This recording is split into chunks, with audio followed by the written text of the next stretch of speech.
Hello and welcome to the podcast that asks a simple question. If you're a prosecutor and you ask someone in the jury if they have a problem with the drug laws, what the hell were you thinking? Hi, this is your host, Dave Bledsoe, and this is a Friday, October 16th, 2015. I was going to vote to acquit, but then I got high edition of the show, where we talk about how stoned you need to be to understand the drug laws in America. The What the Hell You Thinking podcast is brought to you this week by Sir Tokes-A-Lot. Sir Tokes, the premium weed delivery service in Manhattan. For 33 years, Sir Tokes has delivered smokes to New York City. 24 hours a day, 7 days a week, rain or shine, we bring you your weed. Our fast, friendly weed delivery dudes will be at your door in 30 minutes or less with your order, or your next Chiba is free. Want to know how to get a hold of Sir Tokes? Head on down to Washington Square Park, walk in the southwest entrance, stop by the third chess table on the right, and ask Tony. He knows. It doesn't matter if you need a little or a lot, Sir Tokes has got your pot. If you would like to sponsor the show, you have smoked yourself retarded. License and registration, please. But I just gave you it, officer. License and registration. You know how fast you were going? 65? 63. I'm freaking out, man. You are freaking out, man. You want to know why I pulled you over? Littering. Officer, that's not ours. Candy bars. Littering and... Littering and... Littering and... Littering and... Littering and... Littering and...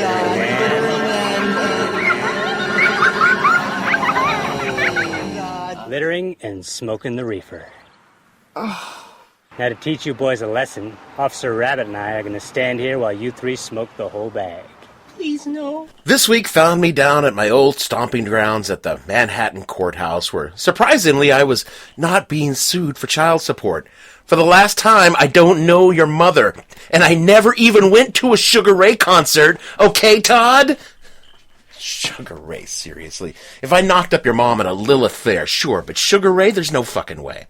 No, I was back because I had jury duty, having magnanimously sloughed it off last summer for the many good reasons, the biggest of which was my employer at the time wouldn't pay me to go, and I didn't really want to lose the money. Now I've got this other job that's willing to fork out a couple of bucks for a guy doing a civic duty, and I thought, yeah, fuck it, I can waste a couple of days.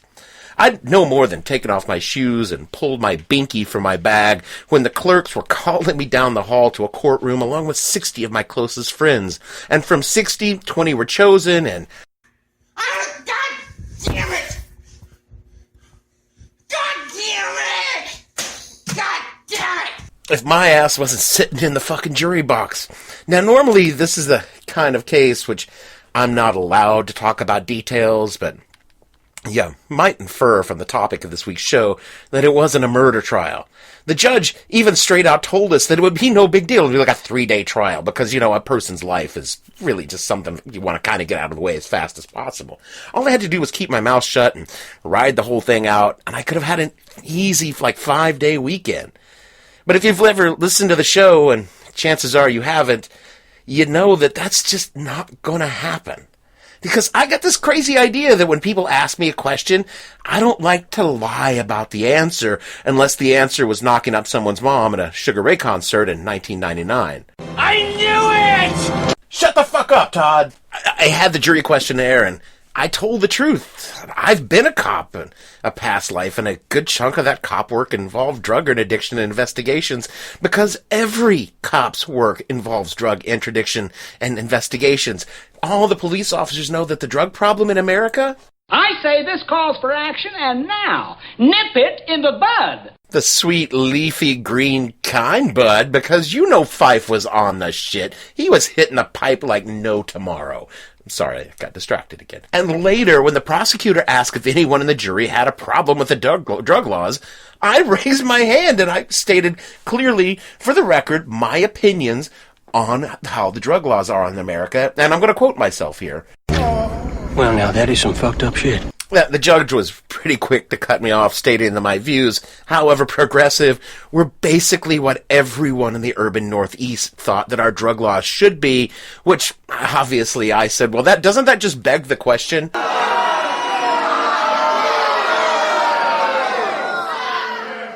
Sorry. Look, Jesus, I know I used it wrong. That's not what beg the question means. God, you people are just... Ugh. No, if everyone thinks that the drug laws are unfair, racist, and feudal, why the fuck am I sitting in a courtroom being asked by a judge to decide the guilt of a person charged under those very same racist, feudal, and unfair drug laws? Legally, I'm not allowed to divulge any details about the case, but honestly, I didn't even really get any details. And what are the odds that the judge is one of my multitude of listeners? There are dozens of us. Dozens! So, you know what, fuck it, dude. The guy was busted for selling heroin to another undercover cop, 3 little glassine bags. I mean, clearly, we are talking about a major fucking kingpin. Now, I haven't bought heroin in, well, forever, because seriously, that shit scares me, and it just sounds so great. But I'm guessing that the street value of that heroin is jack and shit. But here's this kid on trial for felony possession and distribution based on nothing more than an undercover buy. And I'm thinking something is fucking going on here, because no one is stupid enough not to cop a plea or turn evidence for lesser charges on such a small amount of heroin. Of course, I could be wrong. I was voir-dired right out on my ass before I learned anything about the case, because no lawyer wants anyone who knows how the sausage is made sitting in that jury box. It fucks everything up. Ignorance is not only bliss, it's essential when it comes to the legal system. And the legal system is so fucked up because back in 1973, drugs were everywhere, man. You could get smack in, like, the 7-Eleven. And something had to be done. So New York State wrote and passed what came to be called the Rockefeller Laws, because I hear that they were actually written in a studio in 30 Rock for a cop show that was never produced. Just need a little bit of water. I'm sorry, my producer is telling me that it's called the Rockefeller Laws because they were signed by Governor Nelson Rockefeller, who thought he could be president. And those laws, the Rockefeller Laws, introduced the harshest penalties for the sale of anything more than 2 ounces of dope that had ever been done before. These penalties started at 15 years for 2 ounces of dope, going up to 25 to life. That's not a crime of violence. It's not like, you know, you had drugs and you were selling them and you shot another drug dealer. That's just for having 2 or more ounces of dope on your person and getting caught trying to sell it. A few years ago, New York lifted the mandatory minimums from those laws, but the core of them, I mean, you're still getting a shitload of time for a very little crime. The upside, of course, is that these very, very harsh drug laws, which spread all over the country, have completely eliminated the illegal street drug trade.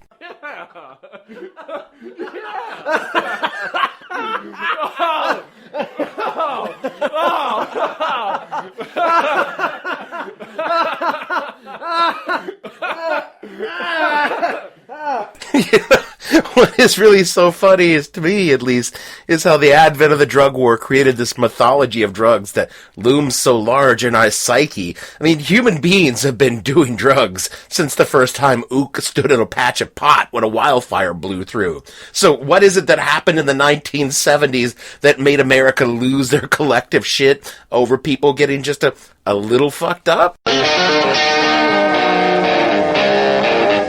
Hey, man, is that Freedom Rock? Yeah, man. Well, turn it up, man.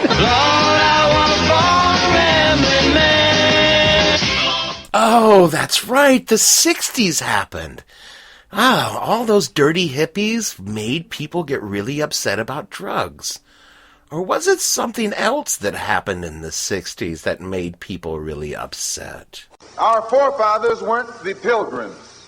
We didn't land on Plymouth Rock. The rock was landed on us. Oh, that's right. That thing happened, too. If you don't think that the drug laws were conceived, written, debated, passed, and enforced as a direct response to, one, the fact that white people thought that African Americans were getting just a little bit big for their britches now with all this freedom stuff, and that black people were the source of the, quote, drug problem, unquote, in America. You don't have to be Ta-Nehisi Coates to put 2 and 2 together. And the sad thing is that shit worked. And let's talk about some cold, hard truths here for a minute, because by percentage, way more white people buy drugs, use drugs, and sell drugs than minorities. That's because, first of all, there are a lot more white people. Somehow, though, black offenders make up 45% of the prison population incarcerated for drugs, compared to 30% for whites. And you may not have noticed, depending on where you live, if you're like Oregon or Washington or Idaho, but black people only make about 15% of the population in America, compared to white folks slipping 63%. And when you look at those numbers, they don't add up. And there's only one reason that this is the case. And I just want to say, for all of us straight white guys, we're so sorry. We're truly sorry. And we realize we suck. One of the great joys that I have doing this podcast is finding a drop that was made by a misogynistic, racist, or homophobic asswad like that guy, and using it to throw his own words back in his face. Through the history of the United States, immigrants and minorities have dominated the illegal trades through necessity rather than inclination, despite what dumbass, sucky-ass white people think. When you're pushed out of competing for real jobs, you wind up on the fringes and you take whatever it does that comes along that gets you money. It was that way when the Irish arrived, when the Italians arrived, and it's always been that way for black people who've always been here, except, most of the time they were in chains. And here's another shocker. Poor people sometimes like to escape from reality because their reality sucks. And you know what? When they look for an escape, sometimes they do it through illegal drugs. Hey, and let's talk about sucky-ass poor people way down yonder in the land of cotton. Poor white people are popping Oxy. Execute pimples with Oxy pads. Watch through the microscope as Oxy's powerful medicine breaks up zit-breeding oil, so you can wipe it out of existence with your Oxy pad. Execute him. I'm sorry, I believe that's the wrong Oxy. We're talking about Oxycontin, which poor white people are popping like they're Tic Tacs in their grandma's purse, which they've also stolen so they can go out and buy Oxy. Prescription drug abuse and theft is rampant, and still, enforcement efforts are being thrown at interdicting the flow of drugs from South America or doing low-level drug arrests in cities where small-time dealers are bearing the brunt of all of that drug enforcement. It's an incredibly effective way to keep minorities off the streets and in prisons where they're safely away from your women. Hell, I'm not even talking about pot arrest. I mean, come on, arresting someone for selling pot is like arresting someone for selling Girl Scout cookies. Mean-spirited and pointless because Edna down in accounting has 30 boxes and is always looking to help you score. Edna has been, she's the source for Samoans. You tell her Dave sent her and she will hook you up, man. Arrests for drugs like heroin and cocaine are somehow considered more necessary than pot arrest because heroin and cocaine are highly addictive and prone to destroying people's lives when they're abused. Because there is nothing out there that is both highly addictive and destroys lives, and it yet is somehow completely legal. It's not at all like you could get it almost as easily as you can get tap water and taste remarkably similar. Nope, there's nothing out there that I can think of off the top of my head which is just as bad as heroin or cocaine, probably even more damaging. Just nothing comes to mind.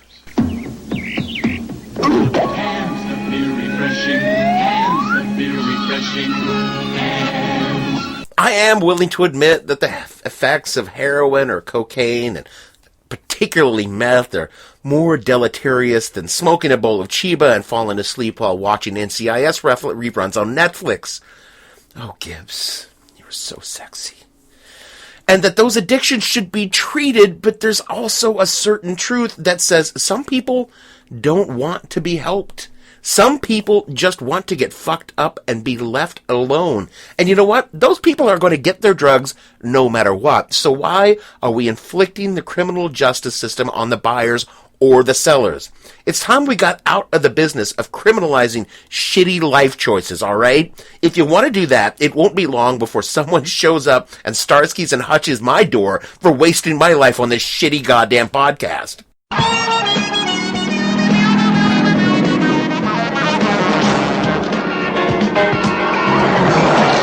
There were so many ways to go for the 70s TV show for reference for this podcast, but I could not imagine anything other than the hip, funky, fresh disco flavor of Starsky and Hutch. When I die, I want to be reincarnated as Huggy Bear. Is it possible to be reincarnated as a fictional black television show guy in the 70s? Is that heaven? There are millions of reasons why people do drugs, and most of them, I admit, they're bad. And whether you're getting stoned on the reefer or shooting horse in a burned-out Taco Bell in La Cienega, or drinking a bottle of whiskey while talking to yourself in a terrible Manhattan basement apartment, they're all universally awful and awful for the person doing them. But damn it, if they're not hurting anyone, can we just leave me the fuck alone, Mom? We've all got something we want to get away from, and we all have a different means to escape. The daily life of a human being is not exactly a swell place to be for most of us, and even those of us who have it all sometimes find ourselves lapsing into a coma in a Nevada whorehouse. Damn, dog. Inappropriate. I promise you the day will come when I get tired of that drop. It's just that today is not that day. And you know what? I can think of a lot worse places to lapse into a coma than a high-end cat house in Nevada. I passed out in some shitty whorehouses in my day, and I could only dream of someday lapsing into a coma in a place where they actually call an ambulance instead of just steal your wallet and roll you into a gutter behind the whorehouse. What I'm trying to say here is that drugs are just one of the methods we have to escape, and I really don't see that they do any more damage than the other common methods humans in the 21st century choose. And I'm not just talking about the booze and the food, I'm talking about all the ways that we duck out on reality. The endless hours of fake reality killing creatures that never existed with people you've never met, and you call them your friends. Some people like to have an imaginary friend who tells them that they'll live forever, and you are so special, you are chosen above all others. You know that imaginary friend I'm talking about. Or how the reality of your shitty life and shitty job is somehow connected to brown people. Or how about spending money on a tiny cardboard chit with some random numbers on them in the expectation that those random numbers will match up with some other random numbers and suddenly you will be obscenely rich. There's no moral difference between those escapes from reality and tying off your vein and shooting your body up with a cocktail of chemicals designed to give your brain cells the best wet, sloppy BJ they've ever received. God, I really want to try heroin sometime. But we're not locking up gamers or the God botherers or the racist or the lottery players, and we're not locking up the dealers who supply their fix. Why are we locking up the far more open and honest trade of those who peddle a simple, direct method for living in a world unconnected with reality only because the method is external chemicals instead of self-delusion? Why are we spending billions of dollars trying to destroy the cartels who dominate the market with guns and laws when we could simply skip all that, legalize everything, and tax the shit out of it? The only problem is that in 20 years, the big corporations will get over thinking that drugs are icky and they'll dominate the market. And really, is Big Pot and Big Coke any worse than Big Pepsi and Big Coke? The two other companies that make a product that is horrible for you, but I don't see Coke dealers in 7-Eleven being locked up because they're pushing a super duper big gulp with enough sugar and shit to float a goddamn fleet battle group. But at the same time that I'm talking about this, the two largest alcohol conglomerates in the world, a product who's so adulterated and weak that it looks and tastes the same going in as it does coming out, are talking about merging into one sort of mega shit beer producer. But we're still locking up low-level drug dealers on charges of providing a product that people volunteer to consume without millions of dollars in advertising during a children's game played by grown-ass men whose only existence of the game is primarily an excuse for fat grown-ass men to consume the very product they're shilling. I'm just looking for a little consistency here, people. Just looking for a little common sense so that when you ask me, Your Honor, if I have a problem with sitting on a drug case, I say yes. Yes, I do. Get back to me when you want me to sit on a trial for the crappy reality that makes people need to get high.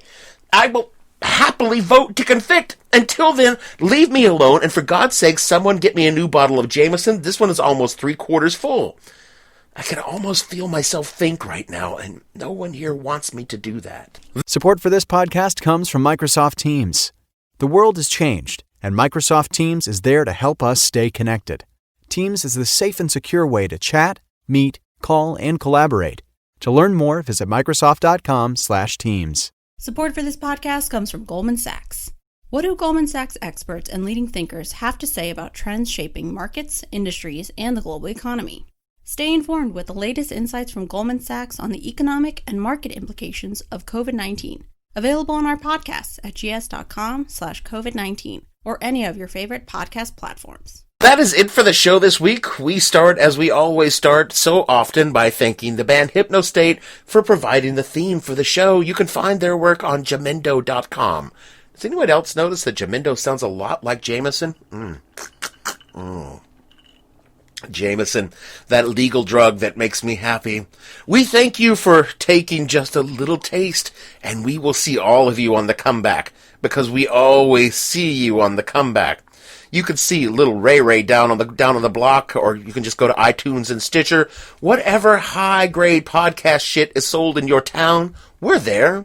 You can subscribe, you can rate, you can review, you can smoke that shit up with us on Twitter at @thehell_podcast. Find us on Facebook and score some of all the shows at www.whatthehellpodcast.com. So for myself, Dave Bledsoe, and all the fictional junkies and pushers on this show, we'd like to remind you that when you like to watch the sun go down or just want to watch the world go round and round, have you ever not been high as fuck? We'll see you guys next week. You're in the bathroom mirror talking to yourself, and your dog's looking at you like you need help. Have you ever been high as fuck? Then you feel your heart pumping really fast, and you're convinced that you're gonna have a heart attack. Have you ever been high as fuck? You close your eyes and you're on a chicken farm. The only problem's that the chickens have human arms. You say that's fucked up, why do the chickens have human arms? You need snacks, so you walk to the corner store, but you're scared because you think that they will know you're high. So you walk around the block to buy some time. You finally decide to go in the store, but you're so high you don't know why you're there anymore. So you just buy a pack of gum, get the hell out of there. You're walking home and your mouth is dry. You should have bought some juice and snacks, but you were too high. Thinking about ketchup chips, and for some reason the game Battleship. You start thinking about how fun it was to play games like Battleship when you're a kid, and how as we get older we forget how to play and just to enjoy ourselves. So you say, guess what, I'm gonna make up a game right now.